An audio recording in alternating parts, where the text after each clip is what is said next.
గురించి కూడా వ్రాయబడ్డది. కాబట్టి ఈ దినాన్ని మనం ఏం నేర్చుకున్నాం చెప్పండి?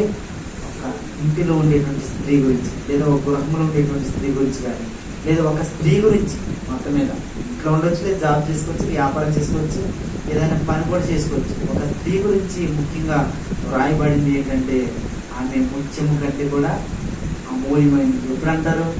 ఎప్పుడు? గుణవతి అయిన భార్య దొరుకుట అరుదు. గుణవతి అయిన భార్యే, అందరు ముత్యాలు కాదు. కొన్ని ముత్యాల దాంట్లో ఉన్నాయి. ఇప్పుడు ఏంటి తెలుసా? ముత్యంలాగే కనపడుతుంది కానీ ముత్యం కాదు, పైకి బెరుపులాగా ఉంటుంది. అవి ముత్యం కాదు, అది ముత్యం కాదు. బంగారం ఉంది, రోడ్డు గోల్డ్ ఉంది. ఏది బాగా కనిపిస్తుంది తెలుసా మీకు? ఏంటంటారు? రోడ్డు గోల్డే మనకు బాగా కనిపిస్తుంది కానీ దానికి విలువ ఉండదు. అందుకని మనకి గుణవతి అయిన భార్య దొరుకుట అరుదు, అంటే ఎక్కడికైనా దొరకదు. అయితే ఇది దొరికినటువంటిది ఏంటంటే ముత్యము కంటే కూడా అమూల్యమైనది అనేటువంటి విషయాన్ని దినాలను మనము నేర్చుకున్నాము. అటు కృప దేవుడు మనందరికీ దయచేయను గాక. ఆమేన్.